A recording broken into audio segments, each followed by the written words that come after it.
हाँ जी। हेलो बच्चों, कैसे हैं आप सब लोग?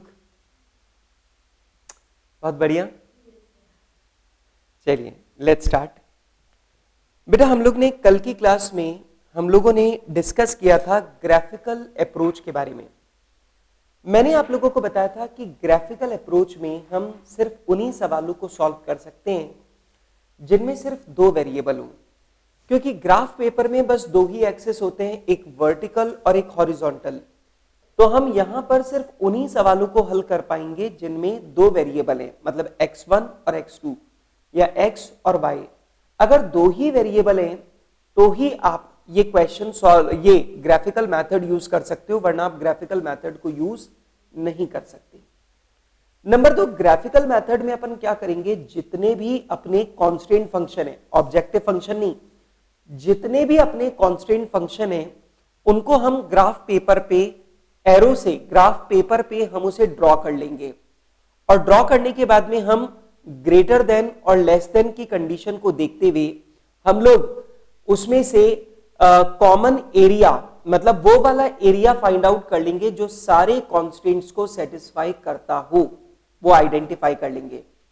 और सारे कॉन्स्टेंट्स को देखते हुए जो कॉमन फिजिबल एरिया है वो अपन लोग आइडेंटिफाई कर लेंगे, और कॉमन फिजिबल एरिया आइडेंटिफाई करने के बाद उसके जो एक्सट्रीम पॉइंट्स हैं उन एक्सट्रीम पॉइंट्स की वैल्यू ऑब्जेक्टिव फंक्शन में रखकर देखेंगे, और जिस कॉम्बिनेशन में हमें मैक्सिमम वैल्यू मिलेगी हम उसी को अपना बेस्ट और जो ऑप्टिमम सॉल्यूशन है वो मान लेंगे। ठीक है, तो ये बात वैसे सुनने में बहुत सिंपल लगती है, बात सुनने में बहुत सीधी लगती है, पर एक्चुअली जब हम लोग इसे अप्लाई करेंगे तो पता चलेगा ये इससे भी ज्यादा आसान है। ठीक, तो आप लोग जो है वो एक्सपेक्ट कर रहे थे कि मैं बोलूंगा कि जब प्रैक्टिकली हम लोग अप्लाई करेंगे तो बहुत मुश्किल पड़ेगी, लेकिन ऐसा कुछ नहीं है। जब हम लोग इस मेथड को अप्लाई करेंगे तो पता चलेगा ये तो जितना सुनने में लग रहा है उससे भी ज्यादा आसान है। वैसे ये ऑलमोस्ट जो चीज है ये हम लोग बचपन में पढ़ चुके हैं, मतलब जहां तक मुझे ध्यान है, मुझे ऐसा ध्यान है कि मैंने ये वाली चीज तब पढ़ी थी जब मैं 10th में था। तो 10th में, 9th या 10th में भी मैंने ये वाला जो मेथड है वो पढ़ा था, और अगर मैंने पढ़ा है तो आप लोगों ने भी पढ़ा होगा। अच्छा बताइए बेटा, क्या हम लोग कहां तक क्वेश्चंस कर चुके हैं? क्वेश्चन नंबर 24 तक हम लोग कर चुके थे क्वेश्चंस। ओके, तो क्वेश्चन नंबर 24 तक हम लोग क्वेश्चंस कर चुके हैं। चलिए ठीक है, तो क्वेश्चन नंबर 24 तक कर चुके हैं। अब अपने को करना है क्वेश्चन नंबर 25। तो चलिए let's start with question number 25। तो हम लोग क्वेश्चन नंबर 25 से शुरू करते हैं, और बेटा क्वेश्चन नंबर 25 से शुरू होता है ग्राफिकल मेथड। आइए, तो क्वेश्चन नंबर 25 कहता है a company produces two types of presentation goods A and B that require gold and silver. Okay, each unit of type A require 3 grams of silver and 1 gram of gold, while that of B require 1 gram of silver and 2 gram of gold. तो बेटा सबसे पहले तो मैं एक छोटा सा working note बना रहा हूं, और वर्किंग नोट पे मैं इस बात को समझाना चाहता हूं कि हम दो प्रोडक्ट बनाते हैं। हम लोग दो प्रोडक्ट बनाते हैं ए एंड बी, और उसमें हमें दो चीजों की जरूरत पड़ती है, गोल्ड एंड सिल्वर। इसमें हमें दो चीजों की जरूरत पड़ती है, गोल्ड एंड सिल्वर। ठीक है, अच्छा कितना कितना बेटा, ए बनाने में 3 ग्राम्स तो लगता है सिल्वर और 1 ग्राम लगता है गोल्ड। ओके, और बेटा जो बी प्रोडक्ट है उसे बनाने में 1 ग्राम लगता है सिल्वर और 2 ग्राम लगता है गोल्ड। ये अपने को दे रखा है। ठीक है, ये लगता है per unit, per unit, per unit, per unit. लेकिन बेटा अब क्वेश्चन आता है कि हमारे पास गोल्ड और सिल्वर की अवेलेबल क्वांटिटी कितनी है? तो लिखा है the company can procure 9 grams of silver and 8 grams of gold. Company के पास सिर्फ 9 ग्राम्स सिल्वर है और 8 ग्राम्स जो है वो कंपनी के पास गोल्ड है। If each unit of type A brings a profit of ₹40, profit पर यूनिट। अब ये कहता है कि अगर आप ए बनाते हो तो ₹40 पर यूनिट का प्रॉफिट होगा, और अगर आप बी बनाते हो तो आपको ₹50 पर यूनिट का प्रॉफिट होगा। ओके, तो बेटा यहां पर गोल्ड और सिल्वर की क्वांटिटी, रिक्वायरमेंट और ए और बी का प्रॉफिट पर यूनिट मैंने पूरा का पूरा यहां पे अरेंज करके लिख दिया है। सवाल कहता है determine the number of units of each type that the company should produce to maximise the profit. What is the maximum amount of profit? आपको बताना है कि प्रॉफिट को मैक्सिमाइज करने के लिए कंपनी कितने यूनिट ए बनाए और कितने यूनिट बी बनाए, आपको बताना है। नंबर 2, आपको यह भी बताना है कि वो मैक्सिमम अमाउंट ऑफ प्रॉफिट जो आपके ऑप्टिमल सॉल्यूशन से जनरेट होगा वो कितना है। ठीक है, तो मुझे प्रॉफिट भी बताना है और यूनिट्स भी बताने। पहले मुझे बताऊं कि यहां पर कितने यूनिट है, कितने प्रोडक्ट हैं, ए और बी 2 प्रोडक्ट। इसका मतलब यहां पे वेरिएबल कितने हैं, 2। और आपको बताया अगर वेरिएबल 2 है तो मैं ग्राफिकल मेथड का इस्तेमाल कर सकता हूं।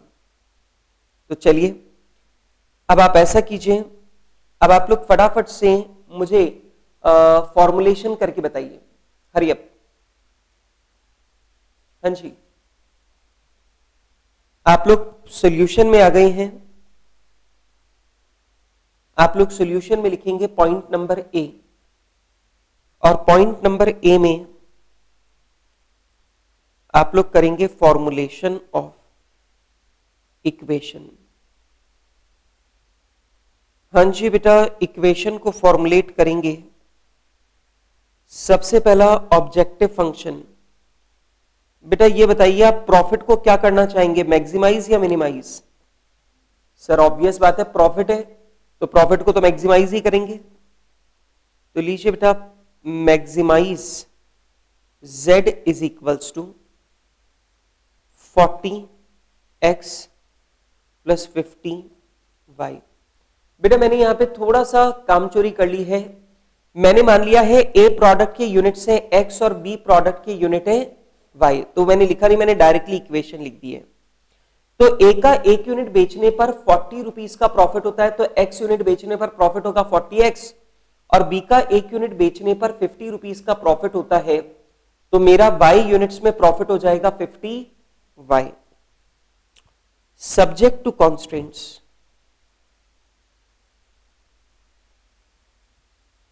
Subject to constraints. अब कॉन्स्टेंट्स हैं गोल्ड और सिल्वर की क्वांटिटी, ये हमारे लिए कॉन्स्टेंट है। तो गोल्ड और सिल्वर की जो क्वांटिटी है वो हमारे लिए कॉन्स्टेंट है, तो हम लोग लिखेंगे गोल्ड। अब गोल्ड की बात करें तो बेटा ए का 1 यूनिट बनाने के लिए 1 ग्राम गोल्ड चाहिए, तो x यूनिट बनाने के लिए मुझे चाहिए 1x, और बी का 1 यूनिट बनाने के लिए मुझे 2 ग्राम चाहिए, तो plus 2y, and this should be less than equal to 8। और सिल्वर की बात करें तो सिल्वर की क्वांटिटी है 3 ग्राम और 1 ग्राम, तो 3x plus 1y, and this should be less than equal to 9। और हमारा नॉन नेगेटिव फंक्शन जो है, नॉन नेगेटिव फंक्शन जो है वो हो जाएगा x and y should be greater than equal to 0। तो x और y जो है this should be greater than equal to 0। ठीक है, no problem.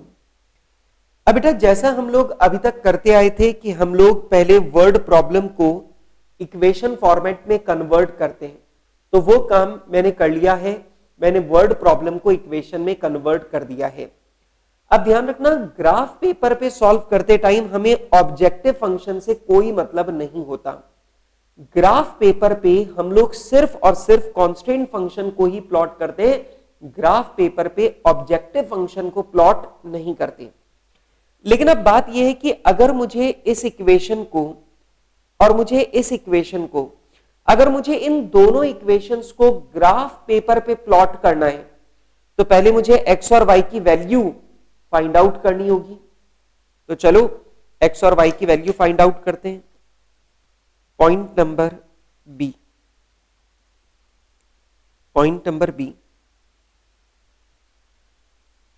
Finding values of x and y। हाँ जी बेटा, x और y की वैल्यूज को फाइंड आउट करते हैं। अब सबसे पहले बात करते हैं इक्वेशन 1 की, इक्वेशन 1 की। अच्छा जी, अब यहां पे अपन लोग कॉलम्स बना लेंगे इस तरह से, इस तरीके से एक टेबल बना लेते हैं, x, y और ये। अब बिल्कुल ध्यान से सुनो, अब यहां पे कांस्टेंट फंक्शन है 1x plus 2y is less than equal to 8। ठीक है, अब थोड़ी देर के लिए मान लो अगर x 0 है, x 0 है, तो अगर x की वैल्यू 0 है तो ये हो गया 2y इज इक्वल्स टू 8, और बेटा 2y इज इक्वल्स टू 8 मतलब y इज इक्वल्स टू 4।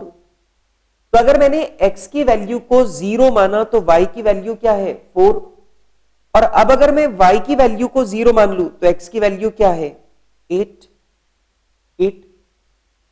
अब बच्चे मुझसे पूछते हैं सर इस टेबल का मतलब क्या हुआ। इस टेबल का बिल्कुल सिंपल सा मतलब है कि अगर मैं x के 0 यूनिट बनाता हूं तो y के यूनिट बनेंगे 4, और अगर मैं y के यूनिट बनाता हूं तो 0 तो x के यूनिट बन सकते हैं 8। आप देखो ना बेटा, सिंपल, मेरे पास टोटल 8 ग्राम्स गोल्ड है। अब मेरे पास सिर्फ 8 ग्राम गोल्ड है, तो ऑब्वियस सी बात है अगर मैं a नहीं बनाऊंगा और b का 1 यूनिट बनाने में 2 ग्राम गोल्ड लगता है, तो 8 ग्राम गोल्ड में मैं अगर b बनाऊं तो मैं कितने यूनिट बना सकता हूं 4। लेकिन अगर a की बात करूं तो a का 1 यूनिट बनाने में 1 ग्राम गोल्ड लगता है, और टोटल मेरे पास गोल्ड है 8 ग्राम। तो अगर मैं b का एक भी यूनिट न बनाऊं तो मैं a के कितने यूनिट बना सकता हूं 8।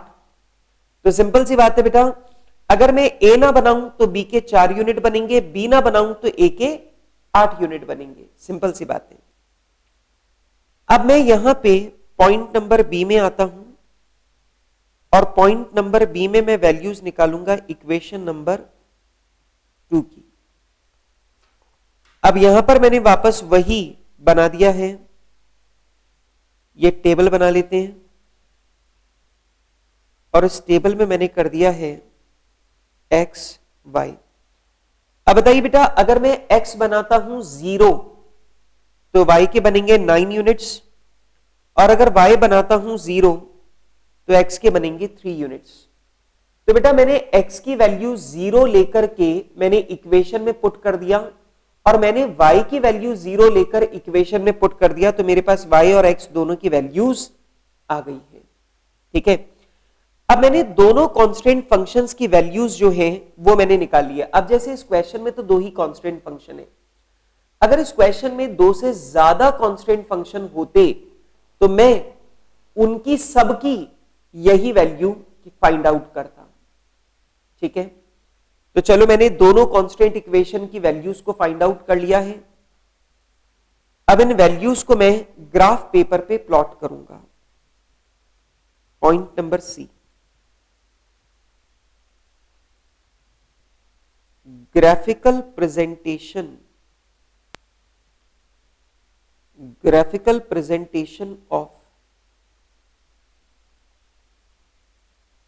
constraint functions।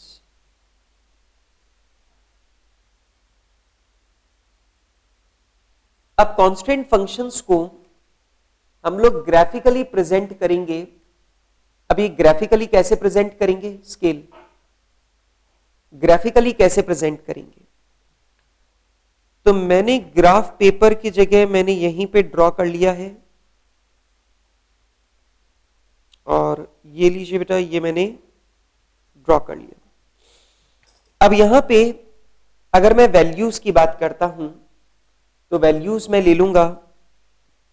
अब यहां पे हाईएस्ट वैल्यू मेरे पास y की 9 है और x की 4 है, ठीक है, तो कोई बात नहीं, मैं यहां पे ले लेता हूं 1 2 3 4 5 6 7 8 9 10 11 12 और इधर भी ले लेते हैं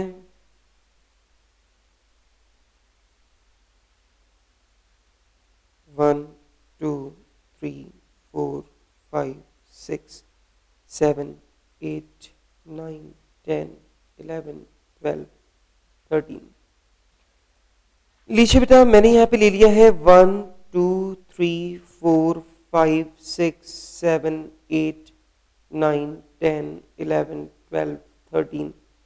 1 2 3 4 5 6 7 8 9 10 11 12, ठीक है, ये मैंने ले लिया।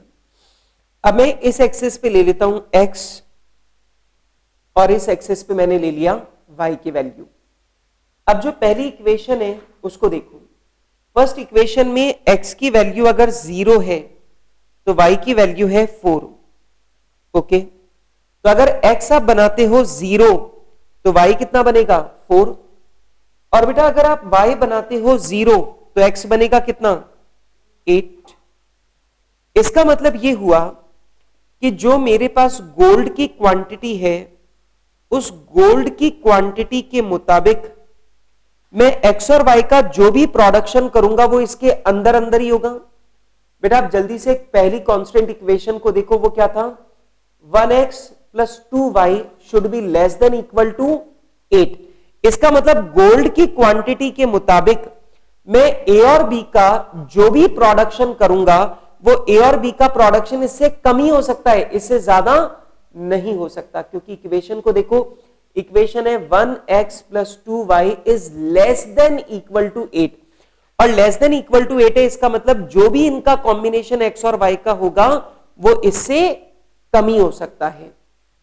तो ऑब्वियस बात है अगर इससे कम ही हो सकता है, लेस देन वाली इक्वेशन है, तो देखो मैंने कम की तरफ साइन कर दिया। बेटा आ रही बात समझ में? मतलब क्वेश्चन कह रहा है कि x और y का कोई भी कॉम्बिनेशन इससे एक्सीड नहीं हो सकता है, मतलब जो भी कॉम्बिनेशन मुझे लेना है वो इससे कम में लेना है। अच्छा, सेकेंड इक्वेशन की वैल्यू है अगर आप x बनाते हो 0 तो y बनेगा 9 और अगर y बनाते हो 0 तो x बनेगा 3, ठीक है। तो चलिए बेटा इन दोनों को हम लोग मिला देते हैं और बेटा अगर मैंने इन दोनों को मिला दिया है, ये लीजिए बेटा मैंने दोनों को मिला दिया, और बेटा ये जो सेकंड इक्वेशन है वो भी कहती है कि x और y का जो भी कॉम्बिनेशन होगा वैल्यू इससे कम होनी है। बेटा ये बताओ ये इक्वेशन भी क्या है, लेस देन टाइप। तो ये इक्वेशन भी लेस देन टाइप है, इसका मतलब x और y का जो भी कॉम्बिनेशन बनेगा वो इससे कम में ही बनेगा, हाँ कि ना। अच्छा इन दोनों के ऊपर लिख दो, ये इक्वेशन 1 की लाइन है और ये इक्वेशन 2 की लाइन है, इक्वेशन 1 एंड इक्वेशन 2। अच्छा एक बात मैं आप लोगों को बता दूं जो आप सब लोगों को बहुत ध्यान रखनी है, एग्जाम में ग्राफ पेपर पे पेंसिल से नहीं बनाना है, ये ध्यान रखिए। पेंसिल से ग्राफ बनाना एग्जाम में अलाउड नहीं है, एग्जाम में आपको ग्राफ पेपर पे पेन से ही बनाकर आना है। तो आप लोग को करना यह है कि आप लोग पहले पेंसिल से ड्रॉ करना और फिर पेन यूज कर, फिर पेन से ओवरलाइन कर देना, ठीक है। अच्छा चलो अब मुझे बताओ कि अगर इक्वेशन 1 कहती है इससे कम और इक्वेशन 2 कहती है इससे कम, तो आप मुझे जल्दी से बताइए कॉमन फिजिबल एरिया क्या है, इससे कम और इससे कम। तो आप मुझे बताइए वो कॉमन फिजिबल एरिया जो दोनों शर्तें पूरी करता है, इससे कम इससे कम, तो क्या वो कॉमन फिजिबल एरिया ये वाला है। क्या यही वो कॉमन एरिया है जो सारी कांस्टेंट कंडीशंस को सेटिस्फाई करता है? आप मुझे जल्दी से बताइए बेटा, क्या ये कॉमन फिजिबल एरिया है? अच्छा, तो ये पॉइंट हो गया ए। अब मुझे इस कॉमन फिजिबल एरिया के एक्सट्रीम पॉइंट्स को लेना है। तो एक्सट्रीम पॉइंट्स क्या है? एक तो ये ए, बी, सी और डी। ए, बी, सी और डी, ये वाला पॉइंट है ए, ये वाला पॉइंट है बी, ये वाला पॉइंट है सी, ये वाला पॉइंट है डी। अब ये मेरे पास है। अच्छा, अब मुझे ए की वैल्यू पता है। ए की वैल्यू क्या है? एक्स के 0 यूनिट, ए के 0 यूनिट, बी के 4 यूनिट। मुझे यहां पे सी पॉइंट भी पता है, ए के 0 यूनिट, बी के भी 0 यूनिट। मुझे डी की वैल्यू भी पता है, कितनी? ए के 3 यूनिट और बी के 0 यूनिट। लेकिन अगर आप ध्यान से देखो तो बी की वैल्यू मुझे पता नहीं है। अब बच्चे मुझे बोलते हैं सर बी की वैल्यू का कोई दिक्कत वाली बात नहीं है सर, हम इधर से पता कर लेंगे, सर हम इधर ग्राफ पेपर से पता कर लेंगे। लेकिन मैं आपको बता दूं बेटा, आप इस वैल्यू को कभी भी ग्राफ पेपर के भरोसे लेके मत चलना, क्योंकि अगर मान लो इसकी वैल्यू आ रही है 1.33, तो आप ग्राफ पेपर पे 1.33 निकाल ही नहीं सकते। तो आप ये ध्यान रखना, ये जो बीच वाला है इसकी वैल्यू आपको कभी भी और कभी भी आप लोगों को ग्राफ पेपर के भरोसे नहीं निकालनी है, ठीक है? ये वैल्यू आपको मैथमेटिकली निकालनी पड़ेगी। अब जैसे बी पॉइंट आपको पता है, बी पॉइंट क्या है? बी पॉइंट है इक्वेशन 1 और इक्वेशन 2 दोनों का इंटरसेक्शन पॉइंट। तो ये जो बी पॉइंट है ये इक्वेशन 1 और इक्वेशन 2 का इंटरसेक्शन पॉइंट है। तो ऑब्वियस बात है अपन लोग इस इंटरसेक्शन पॉइंट की, इन दोनों इक्वेशंस को मैथमेटिकली सॉल्व करके इंटरसेक्शन पॉइंट की वैल्यू निकाल सकते हैं। जैसे अगर आप इधर देखो तो ऑलमोस्ट ये किस पर आ रहा है? 3 पर। देखते हैं मैथमेटिकली भी आता है कि नहीं आता। तो यहां पर आ जाएगा एक वर्किंग नोट, और वर्किंग नोट का हेडिंग डाल दीजिए calculation of value of B. हाँ जी, बी पॉइंट की वैल्यू बेटा ये अपने को निकालनी है। बेटा मेरी इक्वेशन नंबर 1 जो है वो है x plus 2y is less than equal to 8। अब बेटा ये लेस देन इक्वल टू 8 लिखा होता है, लेकिन आप इसे इज इक्वल्स टू की तरह ही ट्रीट करो। और ये है 3x plus y is less than equal to 9, is less than equal to 9। ये आपकी पहली इक्वेशन है, ये आपकी दूसरी इक्वेशन है। अब आप मुझे बताइए, अगर मैं इसे इक्वेशन नंबर 2 को 2 से मल्टीप्लाई कर दूं तो 2y बराबर हो जाएगा और कैंसिल हो जाएगा। Let equation number 2 is multiplied by 2। तो इक्वेशन नंबर 1 तो वैसी आ जाएगी x plus 2y is less than equal to 8, और इसे मल्टीप्लाई करेंगे तो हो जाएगा 6x plus 2y is less than equal to 18। अगर अपन इसे सॉल्व करें माइनस माइनस माइनस तो ये कैंसिल हो गया, ये आ जाएगा -5x is equals to -10। Minus से माइनस कैंसिल हो गया, x इज इक्वल्स टू 2। तो मुझे यह पता चल गया कि जो इक्वेशन 1 और इक्वेशन 2 का जो इंटरसेक्शन पॉइंट है, उस इंटरसेक्शन पॉइंट पे x के यूनिट्स कितने हैं? 2। अब कर दीजिए put value of x in equation 1।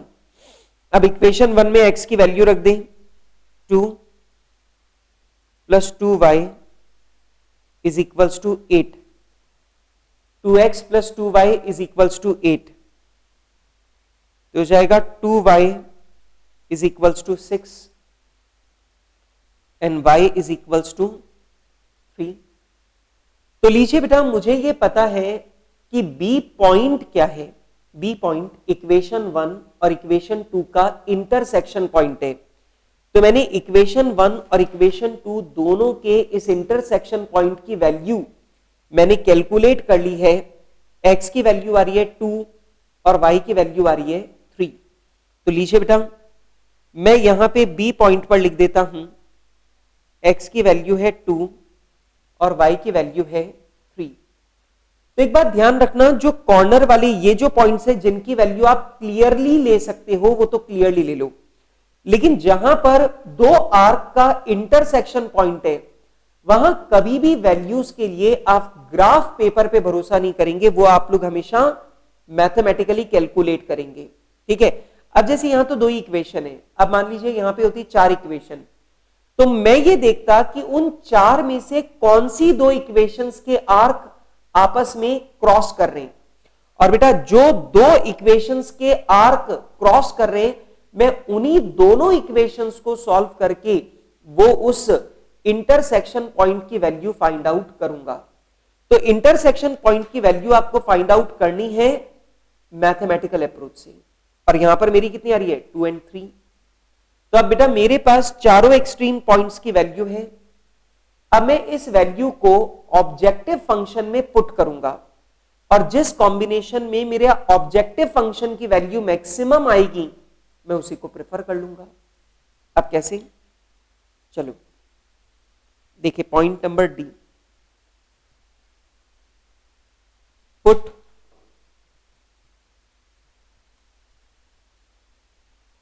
combination values in equation,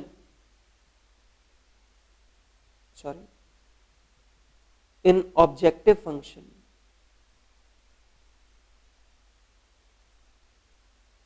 हाँ जी बेटा, ऑब्जेक्टिव फंक्शन में रखते हैं, तो यहां पे आ जाएगा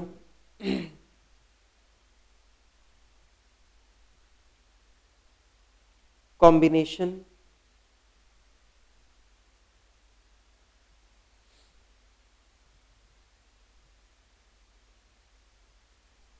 value quantity A and B workings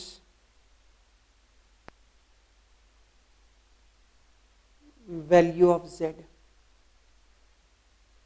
हाँ जी, सबसे पहला ए कॉम्बिनेशन की बात करते हैं। ए कॉम्बिनेशन कहता है x का 0 यूनिट बनाओ, b का 4 यूनिट बनाओ। अब जरा ऑब्जेक्टिव फंक्शन में देखो, ए का 1 यूनिट बनाने पर 40 रुपीस का प्रॉफिट है, तो 0 यूनिट्स बनाने पर इतना, और बी का 1 यूनिट बनाने पर 50 रुपीस का प्रॉफिट है, तो 4 यूनिट का प्रॉफिट इतना। दोनों मिलाकर हमारा प्रॉफिट क्या हो रहा है 200। इसका मतलब अगर मैं ए के 0 यूनिट बनाऊं और बी के 4 यूनिट बनाऊं तो मेरा प्रॉफिट होगा 200 रुपए का। बी पॉइंट, अब बी पॉइंट में मैं ए के बना रहा हूं 2 यूनिट, बी के बना रहा हूं 3 यूनिट। अब जरा देखो, ए के 2 यूनिट बनाऊंगा तो 40 रुपए के हिसाब से प्रॉफिट होगा 80 रुपए का, और बी के मैं 3 यूनिट बनाऊंगा तो 50 रुपीस के हिसाब से मेरा प्रॉफिट होगा 150 का। तो 150 एंड 80 दोनों मिलाकर प्रॉफिट हो रहा है 230 का। सी पॉइंट पर बेटा हम लोग बना रहे हैं ए के 3 यूनिट और बी के 0 यूनिट। अब ए के 3 यूनिट बनाएंगे तो 40 रुपीस के हिसाब से प्रॉफिट हो जाएगा 120, और बी के 0 यूनिट बनाएंगे तो 50 रुपीस के हिसाब से प्रॉफिट हो जाएगा 0। कुल मिलाकर टोटल प्रॉफिट होगा 120। डी पॉइंट की बात करें, ए के भी 0 यूनिट, बी के भी 0 यूनिट, और बेटा अगर आप दोनों के, मैंने उल्टा लिख दिया वैसे, ये सी है ये डी है। हाँ जी, अब अगर मैं 0 यूनिट बनाता हूं तो ऑब्वियस बात है मेरा प्रॉफिट भी क्या होगा, 0। अब आप मुझे बताइए ये मैक्सिमाइज करना चाहते हो z की वैल्यू या मिनिमाइज करना चाहते हो? सर हम z की वैल्यू को मैक्सिमाइज करना चाहते हैं। अब z की वैल्यू को अगर आप मैक्सिमाइज करना चाहते हो तो आप उस कॉम्बिनेशन को सिलेक्ट करो जिसमें z की वैल्यू मैक्सिमम आ रही है। और z की वैल्यू मैक्सिमम कहां आ रही है, b कॉम्बिनेशन में। तो z की वैल्यू हाईएस्ट अगर b कॉम्बिनेशन में आ रही है और आप z की वैल्यू को मैक्सिमाइज करना चाहते हो तो ऑब्वियस बात है आप कॉम्बिनेशन कौन सा लोगे, b।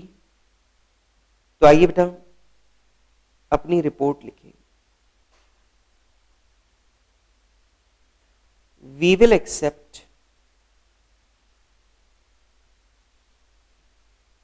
Accept combination b। हाँ जी बेटा, we will accept combination b, that is we will produce 2 units of A and 3 units of B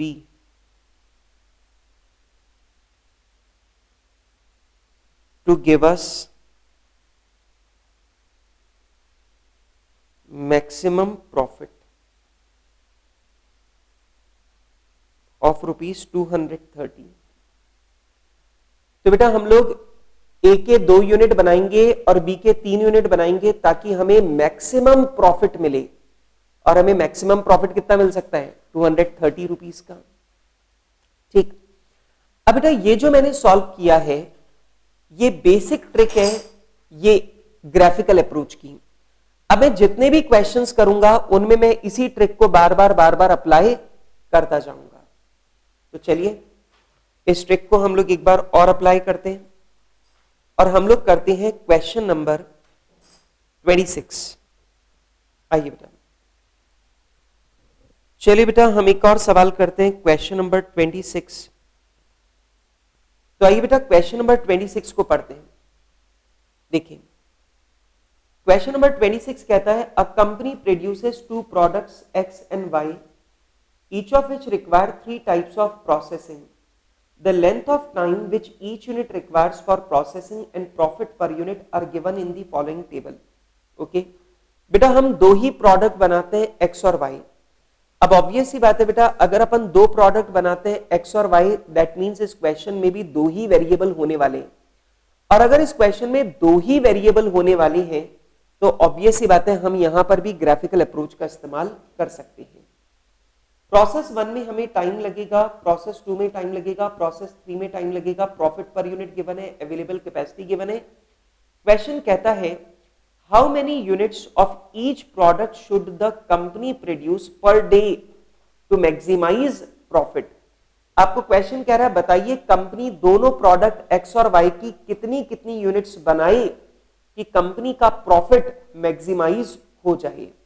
ठीक है बेटा, पिछले सवाल में कांस्टेंट फंक्शन कितने थे, 2, अब की बार कितने हैं, 3। तो आइए बेटा शुरू करें। पॉइंट नंबर ए, सबसे पहले करेंगे फॉर्मुलेशन ऑफ प्रॉब्लम। बेटा मैं वो नहीं लिख रहा, मैंने मान लिया कि मैं एक्स प्रोडक्ट के नंबर ऑफ यूनिट्स जो बना रहा हूं वो है एक्स और वाई प्रोडक्ट के जो नंबर ऑफ यूनिट्स हैं वो कितने हैं, वाई। अब 1 यूनिट बेचने पर 5 रुपए का और 7 रुपए का प्रॉफिट होता है। तो हमारा ऑब्जेक्टिव फंक्शन क्या है, हमारा ऑब्जेक्टिव फंक्शन है maximise z is equals to 5x plus 7y। बेटा ए का 1 यूनिट बेचकर 5 रुपए का प्रॉफिट होता है और बी का 1 यूनिट बेचकर 7 रुपए का प्रॉफिट होता है, सॉरी एक्स और वाई का। तो मेरे को अगर 1 यूनिट बेचकर 5 रुपए का प्रॉफिट होता है तो x यूनिट बेचने पर प्रॉफिट होगा 5x का और 7 यूनिट्स बेचने पर प्रॉफिट होगा 7y का, वो मैंने लिख दिया। Subject to constraints. अब अगर मैं कॉन्स्ट्रेंट्स की बात करूं तो बेटा यहां पे 3 कॉन्स्टेंट्स हैं, प्रोसेस 1, प्रोसेस 2 एंड प्रोसेस 3, ये तीन हमारे कॉन्स्टेंट्स हैं, प्रोसेस 1, प्रोसेस 2 एंड प्रोसेस 3। अच्छा, अब प्रोसेस 1 की बात करें तो एक यूनिट बनाने में 12-12 घंटे लगते हैं, तो x बनाने में टाइम लगेगा 12x, y बनाने में टाइम लगेगा 12y, and this should be less than equal to 840। Okay, process 2 में टाइम लगता है 3 घंटे और 6 घंटे, तो x में लगेगा 3x, y में लगेगा 6y, and this should be less than equal to 300। Process 3 की बात करें तो यहां पे आ जाएगा 8x plus 4y, and this should be less than equal to 480। और बेटा हमारा जो नॉन नेगेटिव फंक्शन है वो भी आ जाएगा x and y are greater than equal to 0। तो लीजिए बेटा, मैंने नॉन नेगेटिव फंक्शन भी बना लिया है कि x और y की वैल्यू किसी भी कंडीशन में 0 से कम नहीं हो सकती, 0 या 0 से ज्यादा। ठीक है, अब मेरी बात को ध्यान से सुनो। अब यहां पे दो ही वेरिएबल है, इसलिए आप इस क्वेश्चन में ग्राफिकल अप्रोच लगा सकते हो। नंबर दो ध्यान से सुनो। अब यहां तीन कांस्टेंट फंक्शन है, मैंने आप लोगों को बताया है कि आप लोग ग्राफ पेपर पे सिर्फ कांस्टेंट फंक्शंस को प्लॉट करते हो, ऑब्जेक्टिव फंक्शन को प्लॉट नहीं करते। ऑब्जेक्टिव फंक्शन में तो हम वैल्यू पुट करके देखेंगे, लेकिन जो x और y की कॉम्बिनेशन वैल्यू हम लोग निकालेंगे वो किस में निकालेंगे, वो हम लोग निकालेंगे कांस्टेंट फंक्शन से। तो ये मेरे लिए इक्वेशन 1 है, ये मेरे लिए इक्वेशन 2 है, और ये मेरे लिए इक्वेशन 3 है, और मुझे इन तीनों इक्वेशंस के लिए x और y की वैल्यूज फाइंड आउट करनी है। तो अभी कर लेते हैं, लिखिए point number B, finding values of x and y। हाँ जी बेटा, x और y की जो वैल्यूज हैं वो फाइंड आउट करते हैं।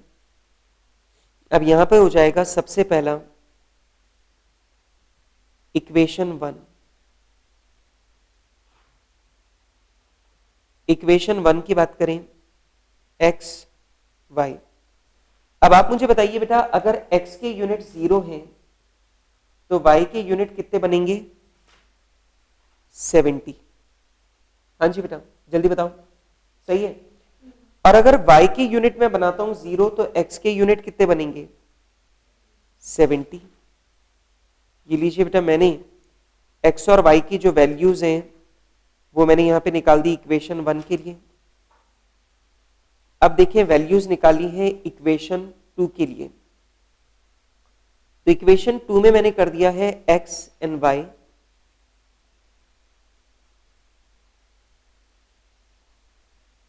अब इक्वेशन 2 में देखो, अगर x के यूनिट 0 हैं तो y के यूनिट होंगे 50, और अगर y के यूनिट 0 हैं तो x के यूनिट होंगे 100। और अब निकाल देते हैं इक्वेशन 3 की वैल्यूज। हाँ जी बेटा, अब इक्वेशन 3 की वैल्यूज जो है वो हम लोग निकालें तो यहां पर आ जाएगा एक्स वाई,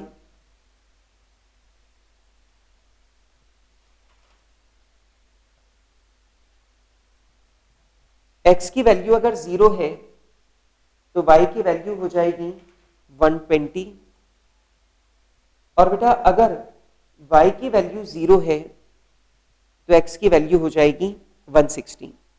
अब यहां पे देख लो, हाईएस्ट वैल्यू अपने को कितनी चाहिए, 120। ठीक है, तो चलो शुरू करें। हाँ जी, अब मैंने तीनों कांस्टेंट फंक्शंस के लिए, तीनों इक्वेशंस के लिए मैंने x और y की वैल्यू निकाल ली है, और x और y दोनों की वैल्यू निकाल ली, तो इसे ग्राफ पेपर पे प्लॉट करेंगे। तो पॉइंट नंबर सी,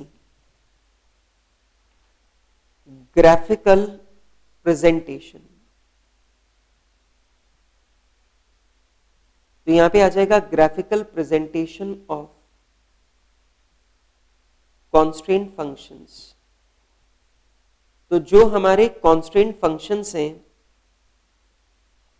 उनका ग्राफिकल प्रेजेंटेशन करें। तो लीजिए बेटा ग्राफिकल प्रेजेंटेशन करते हैं।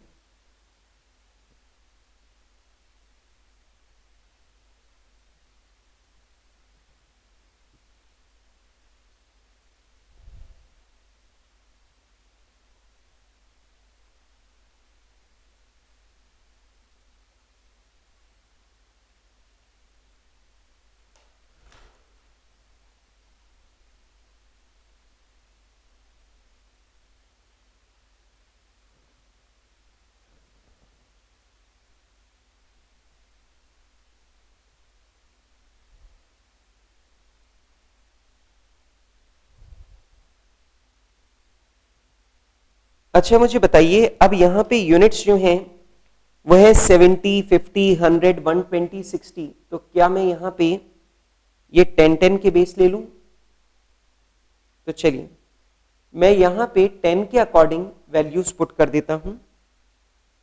ये मैं यहां पे ले लेता हूं 0, 10, 20, 30, 40, 50, 60, 70, 80, 90, 100, 110, 120, 130, 10, 20, 30, 40, 50, 60, 70, 80, 90, 100, 110, 120, 130, 140।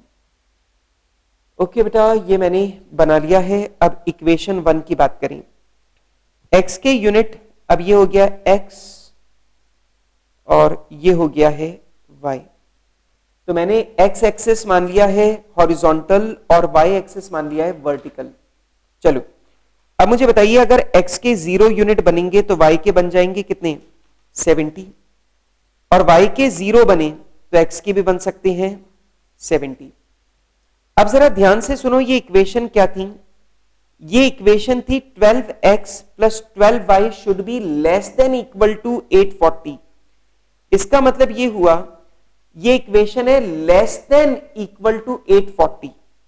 इसका मतलब ये हुआ कि x और y का जो भी कॉम्बिनेशन आप बनाना चाहो आप बना सकते हो, लेकिन उस कॉम्बिनेशन की वैल्यू इससे कम ही होनी चाहिए।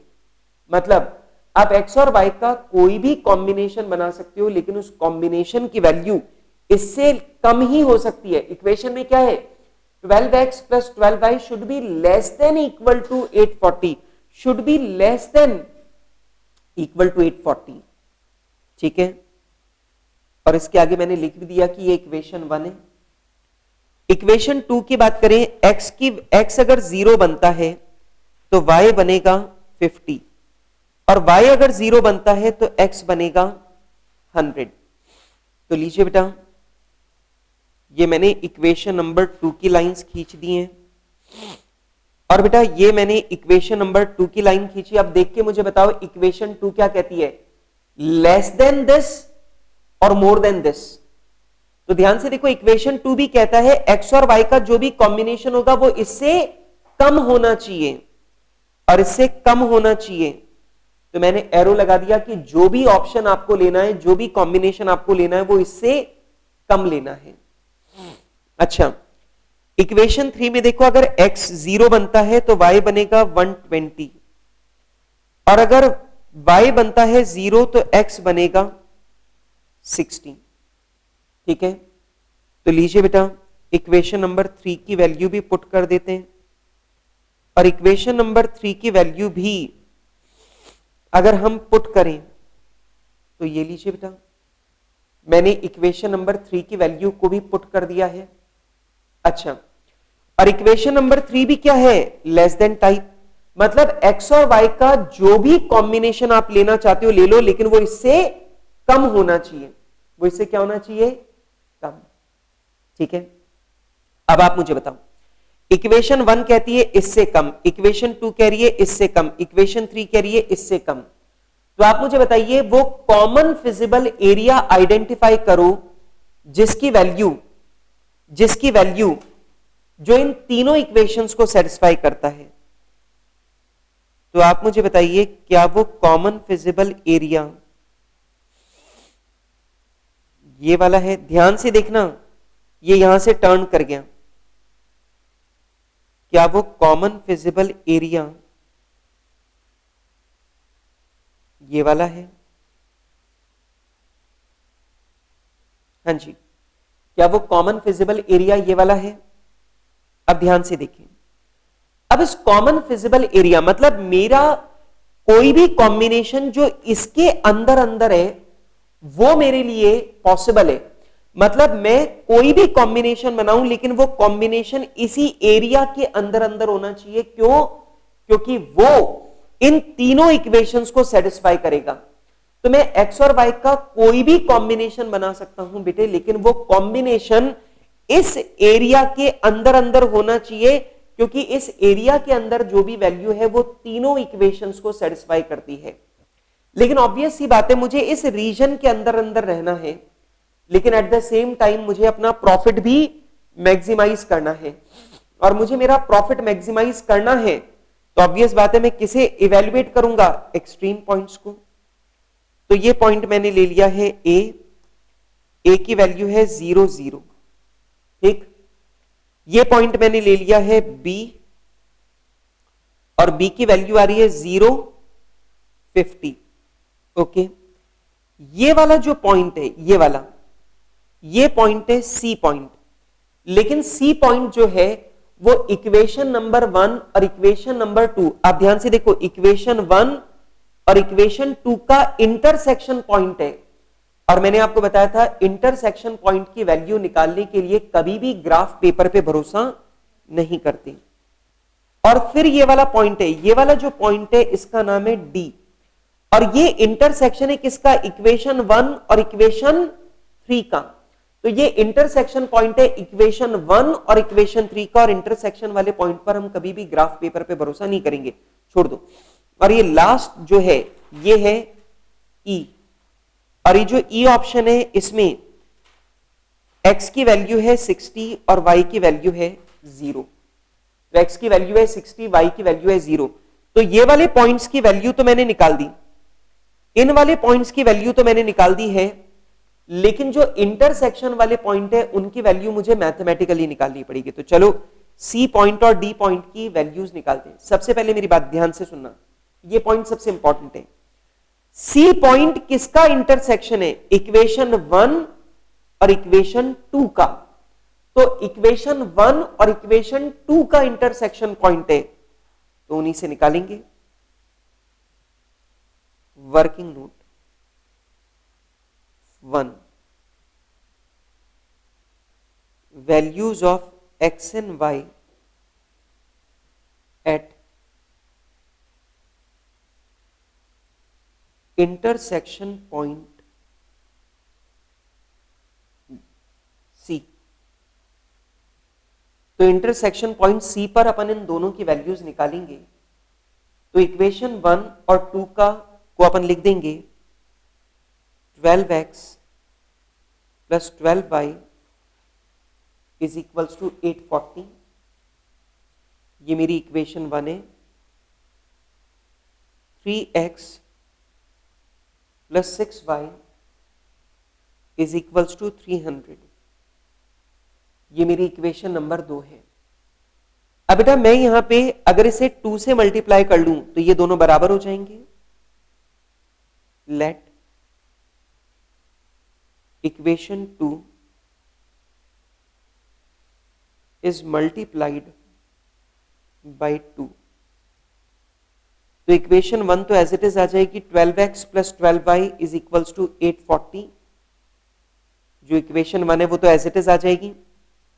इक्वेशन 2 हो जाएगी 6x plus 12y is equals to 600। मैंने बेटा पूरी की पूरी सेकेंड इक्वेशन को 2 से मल्टीप्लाई कर दिया। अब इसे माइनस कर देंगे, तो माइनस करने पर ये दोनों कैंसिल हो गए, बचा 6x is equals to 240, x is equals to 40। तो लीजिए बेटा मैंने मान लिया कि x के नंबर ऑफ यूनिट्स कितने हैं? 40। Put value of x in equation 1। Equation 1 में अगर मैं x की वैल्यू को पुट करूं तो 12x तो आ जाएगा 12 इंटू 40, तो ये 12x हो गया, plus 12y is equals to 840, तो आ जाएगा 12y is equals to 840 minus 480, y is equals to 30। बेटा ये सही है, y इज इक्वल्स टू 30। तो लीजिए बेटा, मुझे पता चल गया है कि जो पॉइंट नंबर C है, पॉइंट नंबर C जो इंटरसेक्शन पॉइंट है उसमें x की वैल्यू है 40 और y की वैल्यू है 30। तो x की वैल्यू है 40, y की वैल्यू है 30। अब इसी तरीके से मुझे d की वैल्यू निकालनी है, पर d की वैल्यू निकालते टाइम आप ये ध्यान रखना, ये जो d पॉइंट है ये इक्वेशन 1 और इक्वेशन 3, ये इक्वेशन 1 और इक्वेशन 3 का इंटरसेक्शन पॉइंट है। तो इक्वेशन 1 और 3 का इंटरसेक्शन पॉइंट है, तो वैल्यू भी उन्हीं से फाइंड आउट होगी। तो अभी कर देते हैं second, values of x and y at intersection point D। तो बेटा इंटरसेक्शन पॉइंट D पर हम लोग x और y की वैल्यू फाइंड आउट करेंगे। तो यहां पे हमारी इक्वेशन नंबर 1 हो जाएगी 12x plus 12y is equals to 840। ये तो मेरी है इक्वेशन 1। और अब मैं लूंगा equation number 3, 8x plus 4y is equals to 480। ये है मेरी इक्वेशन नंबर 3। अब बेटा इक्वेट करने के लिए मैं इक्वेशन नंबर 2 को 3 से मल्टीप्लाई कर दूंगा। लेट इक्वेशन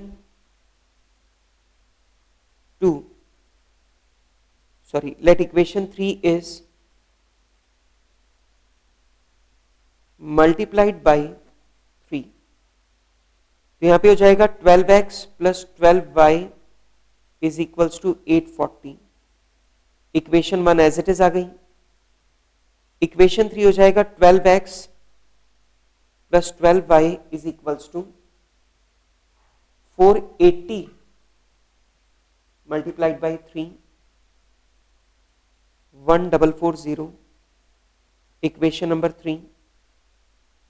अगर अपन इसे माइनस करेंगे तो यहां पे आ जाएगा minus 12x is equals to 600, x is equals to 50, x is equals to 50। तो लीजिए बेटा यहां पे x की वैल्यू मेरे पास आ गई है कितनी, 50। अब मैं x की वैल्यू को इक्वेशन 1 में पुट कर देता हूं। लिखें, put value of x in equation 1। अब मैं x की वैल्यू को इक्वेशन 1 में पुट करूंगा तो यहां पे हो जाएगा 12x मतलब 12 into 50 plus 12y is equals to 840। तो यहां पे होगा 600 plus 12y is equals to 840, y is equals to 20, y is equals to 20। तो लीजिए बेटा मैंने यहां पे वैल्यूज फाइंड आउट कर ली है। जो इंटरसेक्शन पॉइंट डी है उसमें x की वैल्यू है 50 और y की वैल्यू है 20। तो लीजिए बेटा मैंने यहां पे लिख दिया है x की वैल्यू है 50 और y की वैल्यू है 20। तो लीजिए बेटा मैंने कॉमन फिजिबल एरिया, जो मेरा कॉमन फिजिबल एरिया है उसके एक्सट्रीम जो मेरे पॉइंट्स हैं उन एक्सट्रीम पॉइंट्स पर मैंने x और y की वैल्यूज फाइंड आउट कर लिए। अब मैंने जो x और y के कॉम्बिनेशंस बनाए मैं इनकी वैल्यूज को ऑब्जेक्टिव फंक्शन में पुट करूंगा और जहां मेरे ऑब्जेक्टिव फंक्शन की वैल्यू मैक्सिमम आएगी मैं उसी को एक्सेप्ट करूंगा। ठीक, तो चलिए बेटा आगे सॉल्व करें। लिखिए point number D, putting combination values in objective function। हाँ जी बेटा, कॉम्बिनेशन वैल्यूज को हम ऑब्जेक्टिव फंक्शन में पुट करेंगे तो यहां पर आ जाएगा हमारा सबसे पहला कॉलम होगा कॉम्बिनेशन, फिर आ जाएगा क्वांटिटी एक्स एंड वाई की, फिर आएगा वर्किंग्स, फिर आ जाएगा प्रॉफिट, ब्रैकेट में आएगा z। पहला कॉम्बिनेशन है a 0x 0y, तो प्रॉफिट भी क्या होगा 0। हमारा जो कॉम्बिनेशन b है उसमें वैल्यू है 0 एंड 50, 0 एंड 50। बेटा x का एक यूनिट बनाने पर 5 रुपीस का प्रॉफिट है और y का एक यूनिट बनाने पर 7 रुपीस का प्रॉफिट है, तो इस हिसाब से हमारा टोटल प्रॉफिट है 350। ठीक है, सी पे देखें तो वो है 40-30, तो 5 इंटू 40 प्लस 30 इंटू 50, 7 इंटू 50 होगा, 7 इंटू 50 आ जाएगा 200 प्लस 350 550। अच्छा 70 इंटू 30 है ये, हाँ जी, तो जाएगा 200 प्लस 210 410। ओके, डी पॉइंट की बात करें तो डी पॉइंट पर है 50-20, तो 5 इंटू 50 प्लस 7 इंटू 20 कितना हुआ 390। एंड देन बेटा ई पॉइंट पर हमारी वैल्यू है 60 एंड 0, तो 5 इंटू 60 प्लस 7 इंटू 0 300। अब आप मुझे जल्दी से ये बताइए कि हमारा z क्या है, प्रॉफिट। तो आप मुझे बताइए प्रॉफिट में आप क्या चुनेंगे, जो सबसे ज्यादा हो या जो सबसे कम हो? जो सबसे ज्यादा, और सबसे ज्यादा क्या है 410। इसका मतलब मैं 40 यूनिट बनाऊंगा x की और 30 यूनिट बनाऊंगा y की, क्योंकि उस कंडीशन में मुझे मैक्सिमम 410 का प्रॉफिट होगा। ठीक है, तो लिखिए report,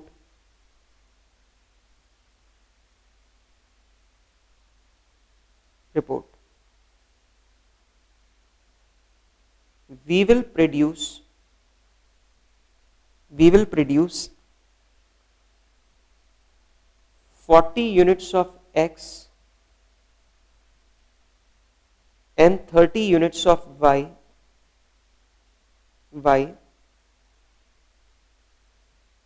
because it will generate a maximum profit of ₹410। बेटा हम लोग 40 यूनिट बनाएंगे x की और 30 यूनिट्स बनाएंगे y की, क्योंकि इससे हमें मैक्सिमम प्रॉफिट मिलेगा 410 का। बात खत्म। तो इससे हमें मैक्सिमम प्रॉफिट मिलेगा, और मैक्सिमम प्रॉफिट हमें मिलेगा कितना 410 का। ठीक है, चलिए बेटा आगे चलते हैं। क्वेश्चन नंबर 27 जो है, ये क्वेश्चन नंबर 27 आप लोग देखें क्या कह रहा है। क्वेश्चन नंबर 27 कहता है a company that produce soft drink has a contract that requires that a minimum of 80 units of chemical A and 60 units of chemical B into each bottle of drink। इसका मतलब ये हुआ कि हमारी पहली condition तो ये है कि सॉफ्ट ड्रिंक के अंदर 80 यूनिट्स तो केमिकल ए के होने चाहिए और 60 यूनिट केमिकल बी के होने ही चाहिए, ठीक है। The chemicals are available in a prepared mix from 2 suppliers. और बेटा ये जो केमिकल है ये हमारे पास अवेलेबल है, जो सप्लायर एक्स है उसका जो मिक्स है उसमें 4 यूनिट आते हैं केमिकल ए के और 2 यूनिट आते हैं केमिकल बी के, और उसकी कॉस्ट कितनी है 10। सप्लायर वाई जो है उसका जो मिक्स आता है उसमें 1 यूनिट आता है ए का और 1 यूनिट आता है बी का और उसकी कॉस्ट है 4 रुपए।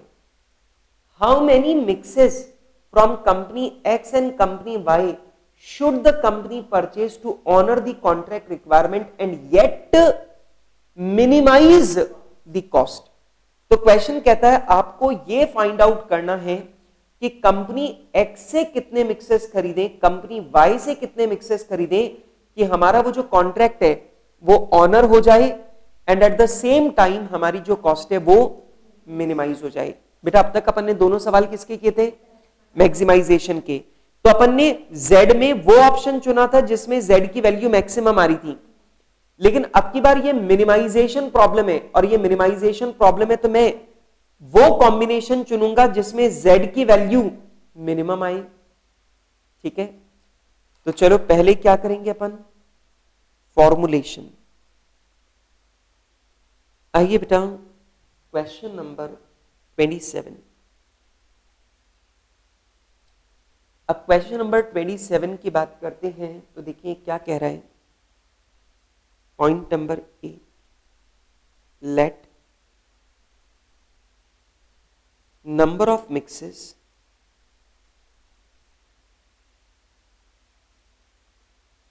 purchased from supplier X and Y are X and Y respectively। हाँ जी बेटा, मैंने मान लिया है कि सप्लायर X और सप्लायर Y से जो मैंने नंबर ऑफ मिक्सेस खरीदे हैं वो कितने खरीदे, X और Y। अब जरा देखें, सबसे पहला अपन लिखेंगे ऑब्जेक्टिव फंक्शन। मुझे मिनिमाइज करना है Z की वैल्यू और अब की बार Z मेरी क्या है, कॉस्ट। बेटा आपको मालूम है सप्लायर A से अगर आप एक मिक्स खरीदोगे तो 10 रुपए का आएगा और Y से खरीदोगे तो 4 रुपए का आएगा। तो मान लीजिए मैंने सप्लायर X से कितने मिक्स खरीदे, X, और एक मिक्स है 10 रुपए का, तो मेरी कॉस्ट हो गई 10x। Y सप्लायर से मैंने Y मिक्सेस खरीदे हैं और एक मिक्स की कॉस्ट है 4 रुपए, तो मेरी टोटल कॉस्ट हो गई है कितनी, 4y। कितनी बेटा, 4y। तो मुझे इस कॉस्ट को मिनिमाइज करना है। Subject to constraints. अब ध्यान से देखो बेटा, हमारा जो सब्जेक्ट टू कॉन्स्ट्रेंट है वो क्या है, वो ये है सब्जेक्ट टू कॉन्स्ट्रेंट कि जो केमिकल A है वो 80 यूनिट से कम नहीं होना चाहिए। अब जरा सुनो, जो सप्लायर X है उसका एक मिक्स में A केमिकल के 4 यूनिट होते हैं।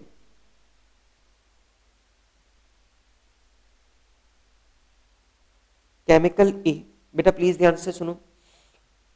तो बेटा अगर मैंने सप्लायर X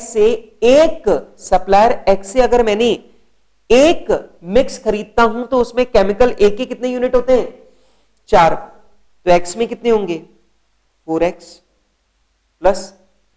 बेटा सप्लायर Y से अगर मैं एक यूनिट खरीदता हूं तो उसमें केमिकल A कितना होता है, 1 यूनिट, तो Y मिक्सेस में कितने होंगे, 1y, and this should be greater than equal to, ये कम से कम कितना होना चाहिए, 80। मतलब this should be greater than और इक्वल टू 80। अच्छा आगे देखिए, केमिकल बी की बात करते हैं। केमिकल बी, बेटा सप्लायर एक्स जो मिक्स देता है उसमें बी के यूनिट होते हैं 2, तो एक्स मिक्सेस में कितने बी आ गए मेरे पास, 2x। और बेटा जो सप्लायर y देता है उसमें 1 यूनिट होता है b का, तो एक मिक्स में 1 यूनिट होता है तो y मिक्स में 1y, and this should be greater than equal to 60। This should be greater than equal to 60। ठीक है बेटा। अब मुझे बताइए बेटा और कोई रेस्ट्रिक्शन है क्या? नहीं। नॉन नेगेटिव फंक्शन लिख दीजिए, x and y should be greater than equal to 0। x और y की जो वैल्यू है वो 0 से ज्यादा होनी चाहिए। ठीक है बेटा। अब इसमें बेटा ये मेरी हो गई है इक्वेशन 1 और ये मेरी हो गई है इक्वेशन 2। हाँ जी, तो बताइए बेटा क्या आप इसे सॉल्व कर सकते हैं? क्या आप इसे ग्राफ पेपर पे प्लॉट कर सकते हैं? चलो, तो आप फटाफट से इसे ग्राफ पेपर पे प्लॉट करो और ग्राफ पेपर पे प्लॉट करके आप लोग फटाफट से मुझे x और y की कॉम्बिनेशन वैल्यूज बताओ। यहां पे इक्वेशन 2 है तो ऑब्वियस बात है मैक्सिमम जो आपके पॉइंट्स बनेंगे वो 3 बनेंगे। ठीक है, 3 नहीं 4। तो फटाफट से मुझे चारों कॉम्बिनेशंस बताइए क्या क्या आ रहे हैं और मैं करूंगा आराम। अब मैं यहां पे आराम कर रहा हूं और आप लोग फटाफट से मुझे इसकी वैल्यूज निकाल के बताइए फटाफट।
आपकी बार ध्यान रखना, इसमें लिखा हुआ है ग्रेटर देन। ठीक है, तो चलिए ऐसा करते हैं, आपने क्या यहां पे वैल्यूज निकाली है, मैं करवाता हूं इसे। चलिए पॉइंट नंबर बी। अब पॉइंट नंबर बी में finding values of x and y। अब x और y की वैल्यू हम लोग देखते हैं। सबसे पहला अपन देखेंगे इक्वेशन 1 के लिए, तो इक्वेशन 1 के लिए देखेंगे x एंड y। बेटा अगर x की वैल्यू 0 है तो y की वैल्यू है 80, और अगर y की वैल्यू 0 है तो x की वैल्यू है 20। अब देख लेते हैं इक्वेशन 2 के लिए। इक्वेशन 2 की बात करें तो x y, बेटा x की वैल्यू 0 है तो y की है 16, और y की वैल्यू 0 है तो x की वैल्यू है 30। तो लीजिए बेटा मैंने x और y दोनों की वैल्यूज भी यहां पे फाइंड आउट कर ली है। अब मैं इसे ग्राफ पेपर पे प्लॉट करूंगा, तो लिखें point number C, plotting equation values in graph. तो बेटा इक्वेशन वैल्यू को अपन जरा ग्राफ में पुट करें। तो लीजिए बेटा इक्वेशन वैल्यूज को मैंने ग्राफ में पुट कर लिया है।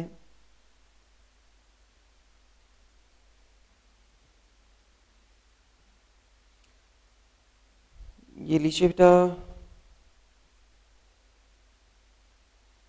अब यहां पे अपन वैल्यूज भी लगा दें।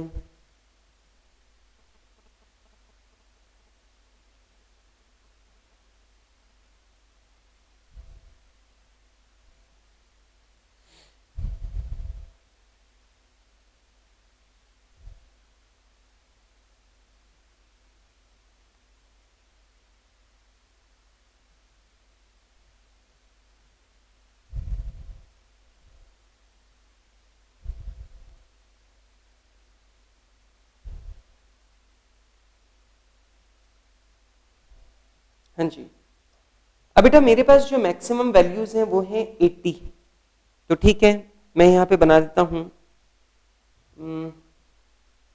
10, 20, 30, 40, 50, 60, 70, 80, 90, 100, 110, 120, 130 और ये एक्सेस मैंने ले लिया है y के लिए।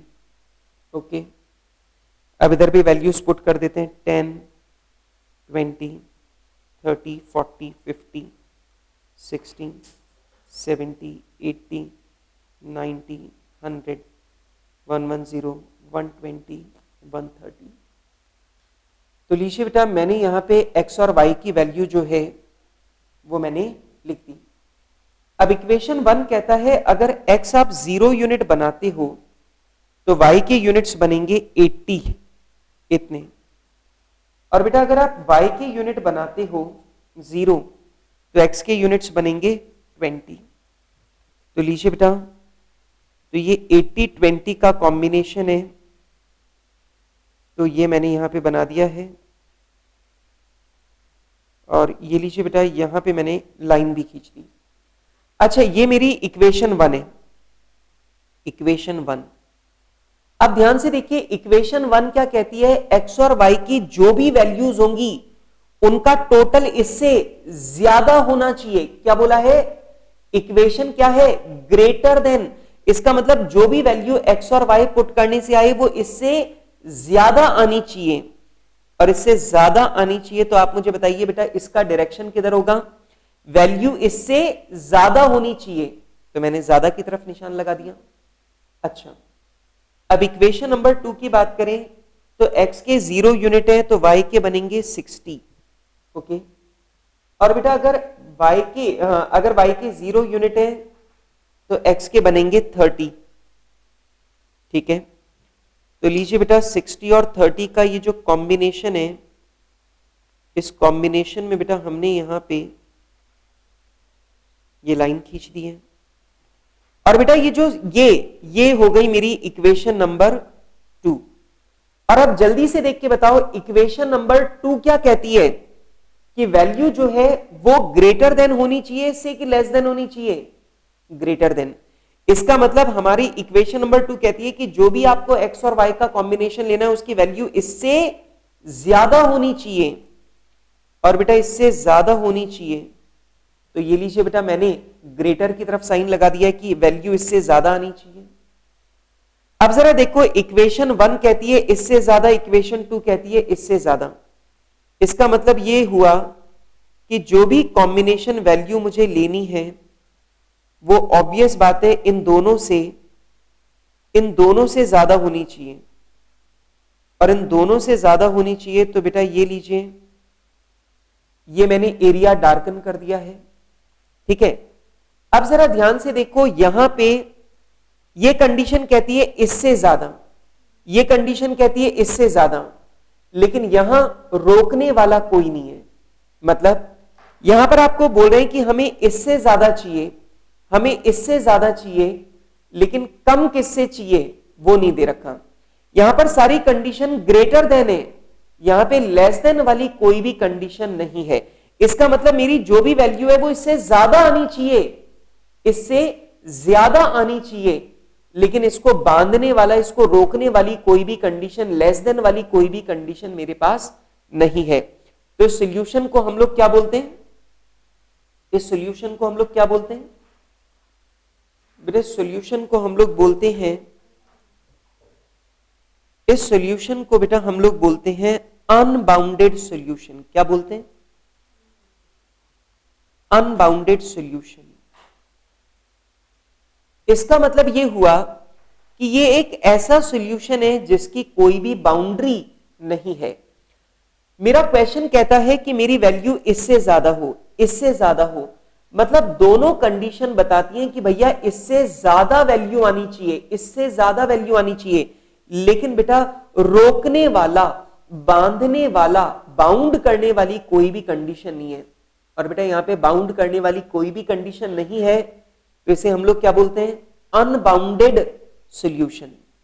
अच्छा, खैर अनबाउंडेड सॉल्यूशन में आगे के कॉम्बिनेशंस तो मुझे नहीं पता, लेकिन यहां 3 कॉम्बिनेशन है, ए, बी और ये सी। ये 3 कॉम्बिनेशन है जो हमारी वैल्यूज को सेटिस्फाई कर रहे हैं, ए, बी और सी। सही बात है। अब ए की वैल्यू मुझे पता है एक्स के 0 यूनिट, वाई के 80 यूनिट। सी की वैल्यू मुझे पता है एक्स के 30 यूनिट, वाई के 0 यूनिट, लेकिन मुझे बी कॉम्बिनेशन की वैल्यू नहीं पता। और मैंने आपको अभी अभी बताया और कई बार बताया कि जहां इंटरसेक्शन वाला पॉइंट है वहां कभी भी ग्राफ पेपर की वैल्यूज पे भरोसा मत करना, वो आपको हमेशा कैसे निकालना है, मैथमेटिकली। तो चलो इक्वेशन 1 और इक्वेशन 2 दोनों को सॉल्व करके निकालते हैं। Working note, finding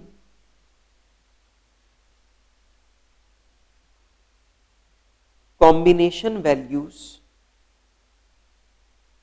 at B।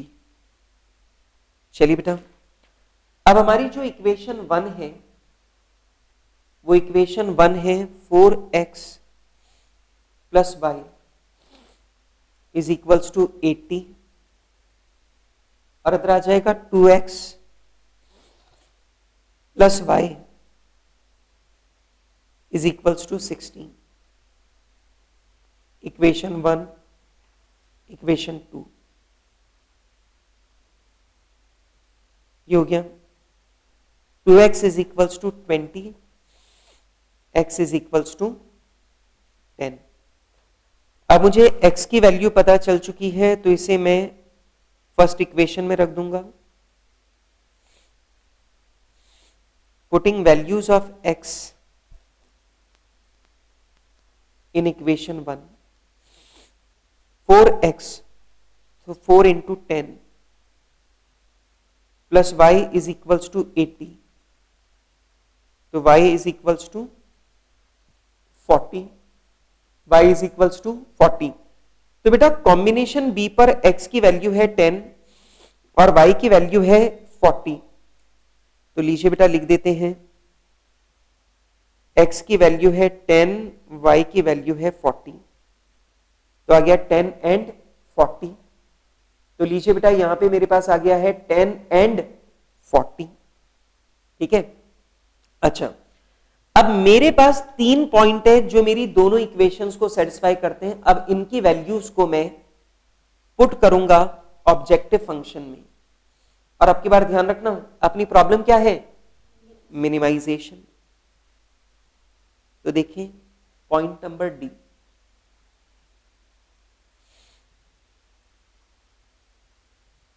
Finding out value of z for various combinations. बेटा इन कॉम्बिनेशंस के लिए मैं z की वैल्यू को फाइंड आउट करूंगा। तो यहां पे मैंने कॉलम बना दिया है कॉम्बिनेशन,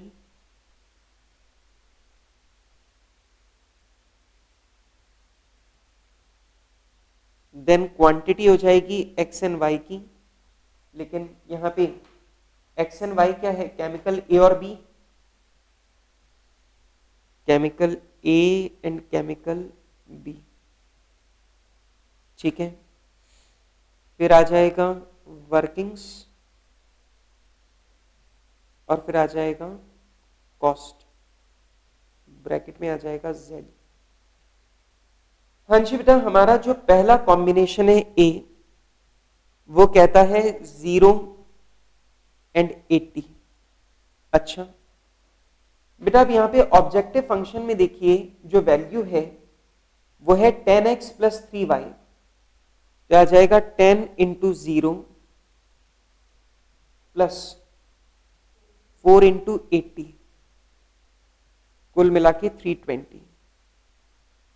बी कॉम्बिनेशन में x की वैल्यू है 10, 40। तो देखिए बेटा यहां पे ए और बी क्यों, x और y ही लिख देता हूं। तो यहां पे आ जाएगा 10, 4x, ये 10x है तो 10 इंटू 10 प्लस 40 इंटू 4, तो यहां पे हो जाएगा 100 एंड 160 कितना 260। और c की बात करें तो c पे बेटा है 30 एंड 0, 10 इंटू 30 प्लस 4 इंटू 0 कितना हुआ 300। अब आप मुझे जल्दी से बताइए बेटा ये z क्या है कॉस्ट। अब आप मुझे बताइए आप कॉस्ट को क्या करना चाहोगे, मिनिमाइज या मैक्सिमाइज, मिनिमाइज। तो आप मुझे बताइए आपके लिए कौन सा कॉम्बिनेशन बेस्ट है, जहां कॉस्ट सबसे ज्यादा है या जहां कॉस्ट सबसे कम है, जहां कॉस्ट सबसे कम है। तो लिखिए बेटा रिपोर्ट, रिपोर्ट लिखिए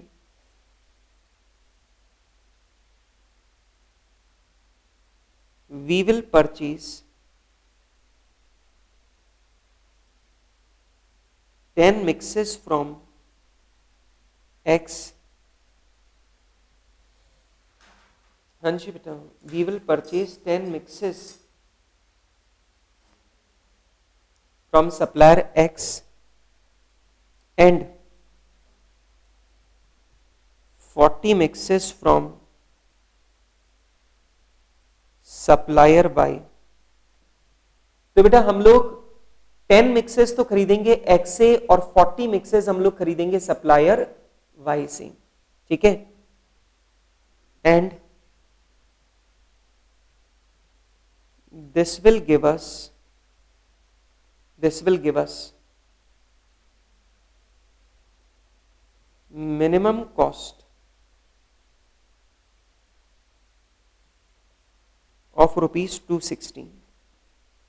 और बेटा ऐसा करने से हमारी जो कॉस्ट है वो मिनिमाइज हो जाएगी, और हमारी जो कॉस्ट है वो मिनिमाइज हो जाएगी कितनी 260, ठीक है। और बेटा हम लोग इसमें करना भी क्या चाहते थे, अपनी कॉस्ट को मिनिमाइज, ठीक है। चलिए बेटा एक और क्वेश्चन हम लोग करते हैं, और एक और मैं सिंपल क्वेश्चन आपके साथ में ले रहा हूं। इस सिंपल क्वेश्चन के बाद में फिर बेटा हम लोग करेंगे एक कॉम्प्लिकेटेड क्वेश्चन। तो एक सिंपल क्वेश्चन में और ले रहा हूं, क्वेश्चन नंबर 28, क्वेश्चन नंबर 28। हाँ जी, तो देखिए बेटा क्वेश्चन नंबर 28 जो है वो क्या कह रहा है। क्वेश्चन नंबर 28 कहता है an advertising firm desires to reach 2 types of audience, customer with annual income of more than 40,000, target audience A, and customers with annual income of less than ₹40,000, target audience B। एक advertising firm है और बेटा वो 2 तरह के customers को target कर रही है। एक वो जिनकी एनुअल इनकम 40,000 से ज्यादा है और जिनकी एनुअल इनकम 40,000 से कम है। जिनकी एनुअल इनकम 40,000 से ज्यादा है उन्हें हम लोग बोल रहे हैं ऑडियंस ए, और जिनकी इनकम 40,000 से कम है उन्हें हम लोग बोल रहे हैं audience B. The total advertising budget is ₹2 lakh, और बेटा हमारा जो एडवर्टाइजिंग बजट है वो 2 लाख रुपीस का है। 1 programme on TV advertising cost ₹50,000 and 1 programme of radio advertising cost ₹20,000। Contract conditions ordinarily require that there should be at least 3 programs on TV and the number of programs on radio must not exceed 5। बेटा contract की condition ये है कि TV पर कम से कम 3 add आने चाहिए, और दूसरी कंडीशन ये है कि रेडियो पर 5 ऐड से ज्यादा नहीं आने चाहिए, ठीक है।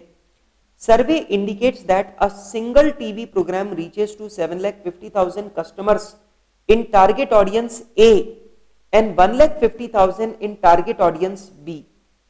One radio program reaches 40,000 customers in target audience A and 2,60,000 in target audience B। ठीक है। क्वेश्चन कहता है formulate this as a linear programming problem and determine the media mix to maximise the total reach using graphical method. बेटा आप लोगों को graphical method का इस्तेमाल करते हुए इसे लीनियर प्रोग्रामिंग प्रॉब्लम के तौर पे फॉर्मुलेट करना है, और आप लोगों को ग्राफिकल अप्रोच से बताना है कि हम कितने एडवर्टाइजमेंट टीवी पर दें और कितने एडवर्टाइजमेंट हम लोग रेडियो पे दें कि हमारा एक्सपोजर मैक्सिमाइज हो जाए। तो चलिए बेटा, सबसे पहला point number A, let number of advertisement on TV and radio are X and Y. बेटा मैंने मान लिया कि मैंने टीवी पर एक्स नंबर ऑफ एड्स दिए हैं और रेडियो पर वाई नंबर ऑफ एड्स दिए हैं। ऑब्जेक्टिव फंक्शन, बेटा मेरा ऑब्जेक्टिव क्या है? बेटा मेरा ऑब्जेक्टिव है नंबर ऑफ व्यूअर्स या टारगेट ऑडियंस का एक्सपोजर मैक्सिमाइज करना। तो मेरा ऑब्जेक्टिव है मैक्सिमाइज जेड, और Z का मतलब है एक्सपोजर। अब बिल्कुल ध्यान से सुनना बेटा, ये बताइए कि अगर मैं X एड देता हूं, ठीक है, ध्यान से सुनिएगा, अगर मैं X एड देता हूं तो बेटा मेरा एक्सपोजर जो मिलेगा मुझे टोटल मिलेगा 7,50,000 ऑडियंस ए में और 1,50,000 मुझे मिलेगा ऑडियंस बी में। तो आप मुझे बताइए कुल मिलाकर कितना एक्सपोजर मिलेगा? 9 लाख। तो एक एड को 9 लाख लोग देखेंगे, तो एक्स नंबर ऑफ एड को कितने लोग देखेंगे? 9 लाख एक्स। बेटा अगर मैं रेडियो पर एड देता हूं तो 40,000 तो देखेंगे टारगेट ऑडियंस ए और 2,60,000 देखेगी टारगेट ऑडियंस बी। इसका मतलब टोटल मुझे एक्सपोजर मिलेगा कितना? 3 लाख। तो यहां पर अगर मैं रेडियो पर एक एड देता हूं तो ऑडियंस मिलेगी 3 लाख, तो वाई एड्स में कितनी मिलेगी? 3 लाख वाई। और मुझे इस एक्सपोजर को क्या करना है? मैक्सिमाइज। लेकिन सब्जेक्ट टू कॉन्स्ट्रेंट्स। अब सब्जेक्ट टू कॉन्स्ट्रेंट्स की बात करें तो ध्यान से देखो, पहली कंडीशन, हमारे पास जो बजट है वो 2 लाख रुपए का है। दैट मीन्स पहली लिमिटेशन है 2 लाख रुपए का बजट। बेटा टीवी का एक ऐड 50,000 का है, रेडियो का एक ऐड 20,000 का है। तो अगर आपने टीवी पर एक्स ऐड दिए तो आपके पैसे खर्च हो गए 50,000 एक्स। रेडियो पर एक ऐड 20,000 का है, तो अगर आपने रेडियो पर वाई ऐड दिए तो आपका खर्चा हो गया 20,000 Y, and this should be less than और इक्वल टू 2 लाख। ये जो भी आप एडवर्टाइजमेंट कर रहे हो वो 2 लाख के अंदर अंदर होना चाहिए। नंबर 2, दूसरी रेस्ट्रिक्शन ये है कि टीवी पर कम से कम 3 ऐड होने चाहिए और रेडियो पे ऐड 5 से ज्यादा नहीं होने चाहिए। ठीक है। नंबर ऑफ एडवर्टाइजमेंट्स, टीवी पर कम से कम 3 ऐड हो, मतलब X should be greater than equal to 3, और रेडियो पर 5 से ज्यादा ऐड ना हो, मतलब Y should be less than equal to 5। तो टीवी की ऐड कम से कम 3 या उससे ज्यादा हो और रेडियो की ऐड 5 या उससे कम हो। ठीक है, बस। और कुछ बेटा? बस, और कोई कंडीशन नहीं है। तो नॉन नेगेटिव फंक्शन लिख देते हैं, X and Y should be greater than equal to 0। ठीक है, हाँ जी बेटा। आइए बेटा अब फटाफट से, ये मेरी हो गई है इक्वेशन 1 और ये मेरी हो गई है इक्वेशन 2। ठीक है, अब आपको बेटा, या ये मान लीजिए ये हो गई है इक्वेशन 3 और ये हो गई है इक्वेशन 2। ठीक है, इक्वेशन 2 इक्वेशन 3। हाँ जी बेटा, चलिए आगे। चलिए तो बेटा फटाफट से, वैसे आपको इक्वेशन 2 और 3 में तो वैल्यूज निकालनी नहीं पड़ेगी क्योंकि x इज इक्वल्स टू 3 है, y इज इक्वल्स टू 5 है, तो इसमें तो कुछ निकालना नहीं है, इसकी वैल्यूज निकाल दो। तो इक्वेशन 1 की वैल्यू आ जाएगी, अगर x को 0 रखोगे तो 10 और y को 0 रखोगे तो 4, 10 एंड 4। ठीक है, 10 एंड 4। ठीक है बेटा, चलो तो ग्राफ पेपर पे प्लॉट करें। बेटा वैल्यूज आपने निकाल ली 10 एंड 4। बेटा सिर्फ इक्वेशन 1 की वैल्यूज निकलेगी, अगर x को 0 लोगे तो y की वैल्यू है 10 और y को 0 लोगे तो x की वैल्यू आएगी 4।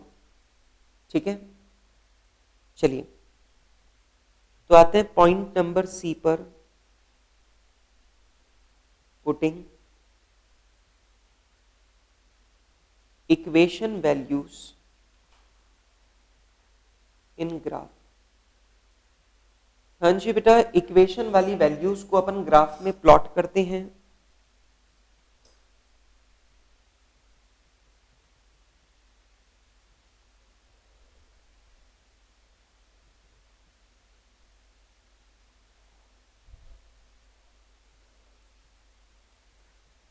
अब यहां पे हम लोग लिखेंगे,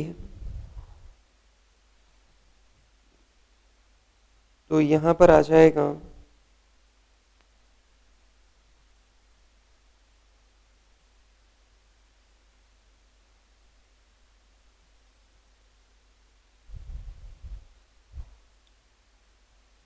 हाँ जी बेटा, इधर भी कर लेते हैं।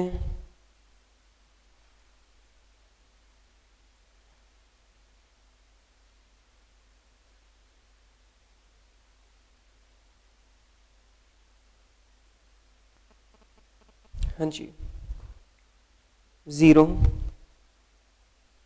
1 2 3 4 5 6 7 8 9 10 11 12 x 1 2 3 4 5 6 7 8 9 10 11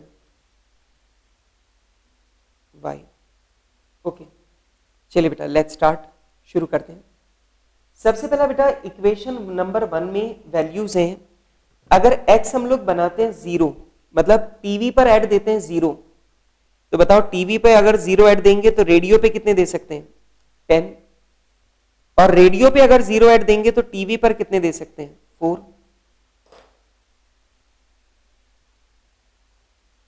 अब आप मुझे जल्दी से देख के ये बताओ, आप फटाफट से इक्वेशन को देखो, आप मुझे बताइए ये जो 10 और 4 का कॉम्बिनेशन है, ये 10 और 4 का कॉम्बिनेशन इससे ज्यादा होना चाहिए या इससे कम होना चाहिए? लेस देन होना चाहिए या मोर देन होना चाहिए? Less than. और बेटा लेस देन होना चाहिए, तो मैंने यहां पे लेस देन का साइन बना दिया और लिख भी दिया कि ये इक्वेशन 1 है। अच्छा, number 2, y should be greater than equal to 3, ये sorry x should be greater than equal to 3। अब ये कह रहा है कि x के आप जो भी यूनिट बनाओ वो 3 से ज्यादा ही होने चाहिए। लेकिन अब मुझे जल्दी से चेक करके बताओ, 3 से ज्यादा होने चाहिए, लेकिन इसमें y की तो कोई लिमिटेशन है नहीं। तो ये बोल रहा है x के जो यूनिट x में, मतलब टीवी में जो ऐड है वो 3 से ज्यादा ही होने चाहिए। तो टीवी में जो ऐड आ रहे हैं वो 3 से ज्यादा ही होने चाहिए, और इन 3 एड्स का रेडियो वाले एड से कोई लेना देना नहीं है। इसलिए आप देखो मैंने इस लाइन को रोका नहीं है, मैंने इसके ऊपर ऐसा एरो का निशान बना दिया, मतलब ये अनलिमिटेड तक जा सकता है। मतलब जो एड है, अगर मैं टीवी पर 3 एड देता हूं तो इसका कोई भी रिलेशनशिप रेडियो वाले एड के साथ में नहीं है। आप देखो मेरी सेकंड इक्वेशन क्या है, मेरी सेकंड इक्वेशन में शर्त सिर्फ यह है कि x should be greater then 3, y से मुझे कोई मतलब नहीं है। मेरी सेकंड इक्वेशन कहती है कि x 3 से ज्यादा होना चाहिए। इसका मतलब बेटा x की जो भी वैल्यू आप लोगे वो 3 से ज्यादा होनी चाहिए। और ये लीजिए बेटा मैंने इसके ऊपर लिख भी दिया है, दिस इज इक्वेशन नंबर 2, ठीक है। और तीसरी कंडीशन है y should be less than equal to 5, y की जो वैल्यू है वो 5 से कम ही होनी चाहिए। अब आप देख लो सिर्फ y की कंडीशन है, x का कुछ भी लेना देना नहीं है, तो मैं इसे भी बिल्कुल स्ट्रेट लाइन बना देता हूं। और देखो मैंने इसके आगे भी एरो का साइन लगा दिया, मतलब ये लाइन कितनी भी आगे तक जा सकती है, इसमें x का कोई लेन देन नहीं है।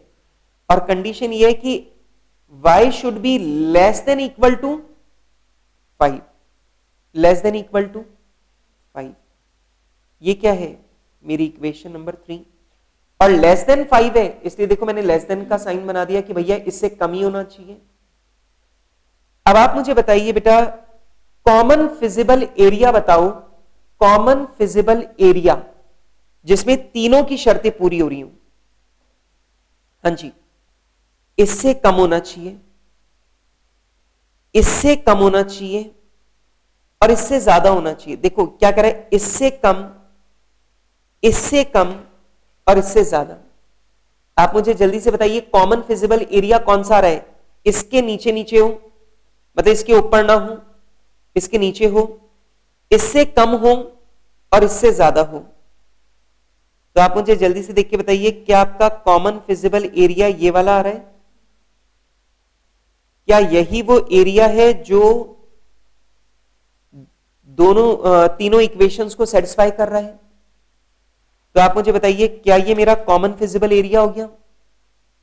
अब ये जो पॉइंट है ये है मेरा ए पॉइंट, इसमें x की वैल्यू है 3, y की वैल्यू है 0। ये मेरा बी पॉइंट है, इसमें a की वैल्यू 3 है, x की वैल्यू 3 है, y की वैसे तो मुझे दिख ही रहा है 3, ठीक, पर फिर भी मैं मैथमेटिकली चेक कर लूंगा, ठीक है। और तीसरा है ये वाला पॉइंट सी में बेटा x की वैल्यू है 4, y की वैल्यू क्या है 0। तो आप मुझे बताइए क्या ये 3 पॉइंट आपको समझ में आ रहे हैं? अच्छा एक बार मैथमेटिकली चेक करो, ये 3 3 सही निकाला है क्या मैंने? मैथमेटिकली चेक कर लो, इक्वेशन 1 में पुट करके देखो, इक्वेशन 1 और इक्वेशन 2 दोनों में चेक करो मैथमेटिकली। बेटा ये जो इंटरसेक्शन पॉइंट है किसका, इक्वेशन 1 और इक्वेशन 2 का। तो इक्वेशन 1 और इक्वेशन 2 को मैथमेटिकली चेक कर लीजिए। देखो बताओ, working note,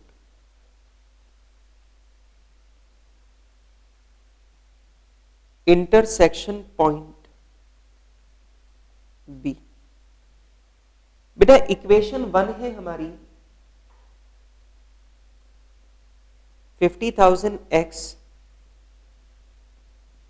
plus 20,000 y is equals to 2 lakh. ये तो मेरी इक्वेशन 1 है।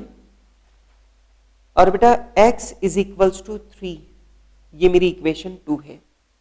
तो ठीक है, इक्वेशन नंबर 2 को मैं मल्टीप्लाई कर दूंगा 50,000 से, इक्वेशन 2 मल्टीप्लाइड बाय 50,000। तो इक्वेशन 1 एज इट इज आ जाएगी 50,000 x plus 20,000 y is equals to 2 lakh. Equation 1 50,000 से मल्टीप्लाई करेंगे तो आ जाएगा 50,000 x is equals to 1,50,000। Equation 2, तो यहां पर आ जाएगा हमारे पास 20,000 y इज इक्वल्स टू 50,000, तो y is equals to 2.5, y is equals to 2.5, ठीक, y इज इक्वल्स टू 2.5। इसका मतलब हमने जो वैल्यू निकाली थी वो सही नहीं है। हमने वैल्यूज निकाली थी 3 और 3, लेकिन ये वैल्यूज हैं 3, 2.5। लेकिन मेरा एक छोटा सा क्वेश्चन है, वो ये कि आप टीवी पर 3 ऐड दे सकते हो लेकिन रेडियो पर 2.5 ऐड नहीं दे सकते। रेडियो पर 2.5 ऐड नहीं दे सकते, रेडियो पर आपको क्या देना पड़ेगा, 2 ऐड। तो बेटा भले ही यहां पे वैल्यू मेरी 2.5 आ रही है, लेकिन क्वेश्चन को सॉल्व करते टाइम मैं लूंगा क्या, 2, क्योंकि ऑब्वियस ही बात है बेटा मैं ऐड जो दूंगा वो या तो 2 ऐड दूंगा या 3 ऐड दूंगा, तो 2.5 ऐड नहीं दे सकता, तो मुझे देने पड़ेंगे कितने, 2 ऐड। तो भले ही यहां पे 3 एंड 2.5 है, पर मैं सॉल्व करते टाइम 3 एंड 2 ही लूंगा, ठीक है, क्योंकि रेडियो पे 2.5 ऐड नहीं हो सकते, या तो 2 हो सकते हैं या 3 हो सकते हैं। लिखें पॉइंट नंबर डी, लीजिए बेटा point number D, putting values of combinations in objective function. आइए बेटा ऑब्जेक्टिव फंक्शन में अपन वैल्यूज को पुट करें। सबसे पहला कॉलम हो जाएगा कॉम्बिनेशन का, दूसरा कॉलम होगा क्वांटिटी, क्वांटिटी किसकी, X and Y, then workings, और लास्ट हो जाएगा जेड, सॉरी लास्ट हो जाएगा एक्सपोजर, हमारे एडवर्टाइजमेंट का एक्सपोजर जेड। हमारा जो पहला कॉम्बिनेशन है वो पहला कॉम्बिनेशन है क्या, ए कॉम्बिनेशन, वो है 3 ऐड टीवी पे 2, 0 ऐड रेडियो पे 2। दूसरा कॉम्बिनेशन है 3 ऐड टीवी पे 2, 2 ऐड रेडियो पे 2। देखो बेटा 2.5 की जगह मैंने 2 ही लिया है। और सी कॉम्बिनेशन जो है वो है 4 ऐड टीवी पे 2, 0 ऐड रेडियो पे 2। ठीक है, अब ऑब्जेक्टिव फंक्शन देखें बेटा, टीवी पर अगर आप एक ऐड देते हो तो 9 लाख व्यूज मिलते हैं, तो 3 ऐड दोगे तो आपको एक्सपोजर कितना मिलेगा, 27 लाख। बेटा रेडियो पे तो दिया ही नहीं ना, टीवी पर एक ऐड देने से 9 लाख व्यूज मिलते हैं, तो 3 ऐड तो टीवी के हो गए, प्लस रेडियो पर एक ऐड देने से 3 लाख व्यूज मिलते हैं इंटू 2, तो 2 ऐड आपने रेडियो पे दे दिए, तो 27 लाख और 6 लाख कितने हो गए, 33 लाख। तो आपको 33 लाख का जो एक्सपोजर है वो आपको मिल गया कहां पर, यहां पर। सी की बात करें तो बेटा यहां पर जल्दी से देखिए बेटा, सी जो हमारा कॉम्बिनेशन है उसमें हम 4 ऐड दे रहे हैं टीवी पे, तो 9 लाख इंटू 4, और रेडियो पर कोई ऐड नहीं दे रहे, तो एक्सपोजर हो गया 36 लाख। अब आप मुझे जल्दी से बताइए बेटा, एक्सपोजर मुझे सबसे ज्यादा कब मिल रहा है, 36 लाख। कब, जब मैं 4 ऐड टीवी पे दूं और रेडियो पर कोई ऐड ना दूं। ठीक है, तो लीजिए बेटा report,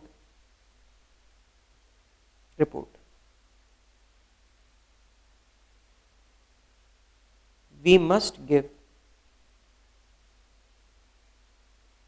4 advertisements on TV and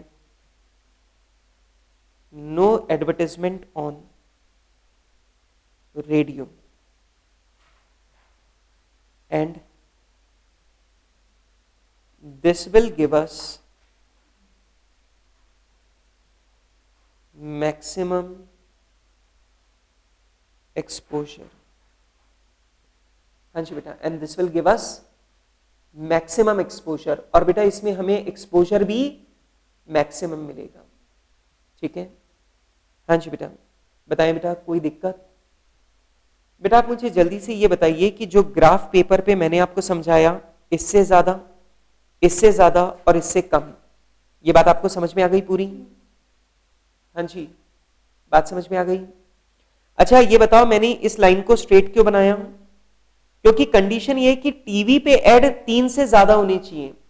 अब ये जो कांस्टेंट है कि टीवी वाले ऐड 3 से ज्यादा होने चाहिए, इसमें रेडियो वाले ऐड का कोई लेना देना नहीं है, इसलिए मैंने इसे स्ट्रेट लाइन खींची। फिर बोलता है रेडियो पे ऐड 5 से कम होनी चाहिए, तो रेडियो वाले ऐड 5 से कम होने चाहिए, इसमें टीवी वाले ऐड का कोई लेना देना नहीं है, इसलिए ये लाइन कैसे गई, बिल्कुल स्ट्रेट। क्लियर है बात बेटा? ठीक है, चलिए लेट्स टेक अ ब्रेक। हम लोग अब 10 मिनट का ब्रेक लेते हैं, और 10 मिनट का ब्रेक लेने के बाद में फिर हम लोग करेंगे आगे। अब मैं आपको कुछ क्वेश्चंस होमवर्क दूंगा, और मैं आपको एक बहुत बहुत बहुत इंपॉर्टेंट क्वेश्चन करवाऊंगा। ये क्वेश्चन हम लोग पहले भी कर चुके हैं, लेकिन पहले हमने इस क्वेश्चन में सिर्फ फॉर्मुलेशन किया था, और अब हम लोग इस क्वेश्चन को सॉल्व भी करेंगे। ठीक है, तो चलिए बेटा आप लोग ब्रेक लीजिए 10 मिनट का, और 10 मिनट के ब्रेक के बाद में फिर हम लोग आगे चलेंगे। ठीक है।